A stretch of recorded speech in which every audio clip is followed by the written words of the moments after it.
प्रिय भाई बहनों, आज की रोटी के हर सदस्य व्यक्तियों के लिए यीशु ख्रिस्तांची मधुर नावाचे सप्रेम नमस्कार। आज की दिन 13 जनवरी 2026 मंगळवार। निर्भय हृदय।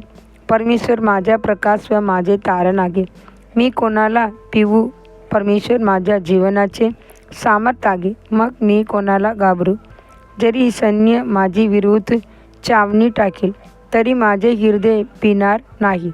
जरी युद्ध माझ्या विरुद्ध उठले तरी मी यात निश्चित राहीन. स्तोत्र 27 अध्याय 1 आणि 3 वचन. ज्यांची अंतःकरणात निर्भयता आहे ते धन्य आहेत, ते सिंहासारखे धैर्यवान असतात. अपयश त्याने गोलमडवत नाही ना परीक्षा संकटात ते कचून जातात. उलट ते सामर्थ्य व आत्मविश्वासाने पुढे चालतात. दावीद पूर्णपणे परमेश्वर अवलंबून राहील म्हणून देवाने त्याला असे निर्भय हृदय दिले. म्हणून तो धैर्याने जाहीर करतो, जरी सैन्य माझ्या विरुद्ध छावणी टाकेल तरी माझे हृदय पिणार नाही. जरी युद्ध माझ्या विरुद्ध उठले तरी मी यात निश्चित राहीन. स्तोत्र 27 अध्याय 3 वचन. बाई हे प्रगतीचे शत्रू आहे. अनेक लोक अभ्यासाच्या भावनेखाली दबलेले असतात. ते सतत पराभवाची कल्पना करतात. विद्यार्थी परीक्षा लिहिण्या आधीच नापास होण्याची भीती बाळगतात.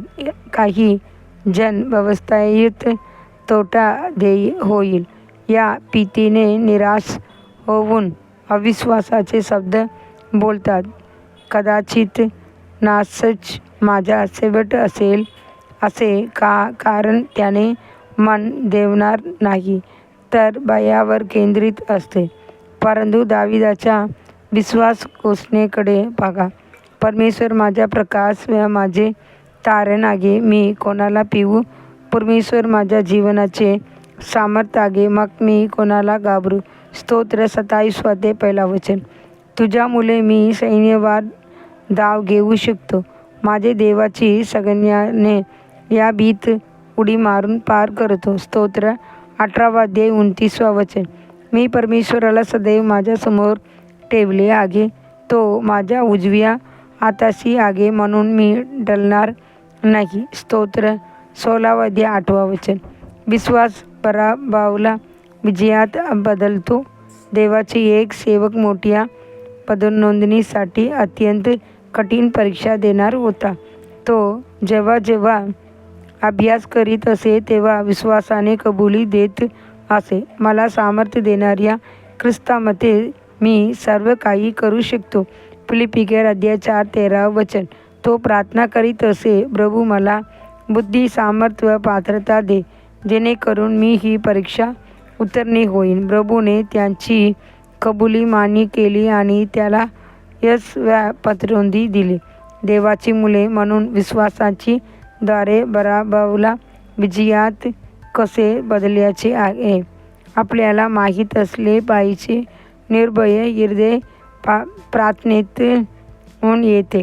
राज याचे विरुद्ध मोठे सैन्य उभे राहिले तेव्हा तो प्रभूची मंदिरात केला विषय देवापुढे अर्पण केला आणि उत्कट प्रार्थना केली. प्रभूने त्यांची प्रार्थना ऐकली आणि एका देवदूताला पाठवले. त्या देवदूताने असुराच्या छावणीत एका रात्रीत 1,85,000 सैनिकांचा नाश दिला. देवाची मुलांनो, पिवू नका. विजयशाली ख्रिस्त तुमच्या बाजूने आहे. त्यांची तुम्हाला भीती वाटते ते काही तुम्हावर मात करणार नाही. म्हणून डोके उंच ठेवून चालत राहा. प्रभूची स्तुती व गौरव करा. तो तुमचे शोक आनंदात बदलतो. निश्चित हे वर्ष तुमच्यासाठी विजयाचे वर्ष ठरेल. पुढील म्हणण्यासाठी वचन. ते बागा कोरियातून जाताना ते त्याला चर्याचे ठिकाण करतात. पाऊसही ते तलावने भरतो. स्तोत्र 84 अध्याय 6 वचन. आजचे बायबल वाचन सकाळी उत्पत्ती 31 अध्याय 32 अध्याय. संध्याकाळी मॅथ्यू 9वा अध्याय 18 वचनचे 38वा वचन. धन्यवाद.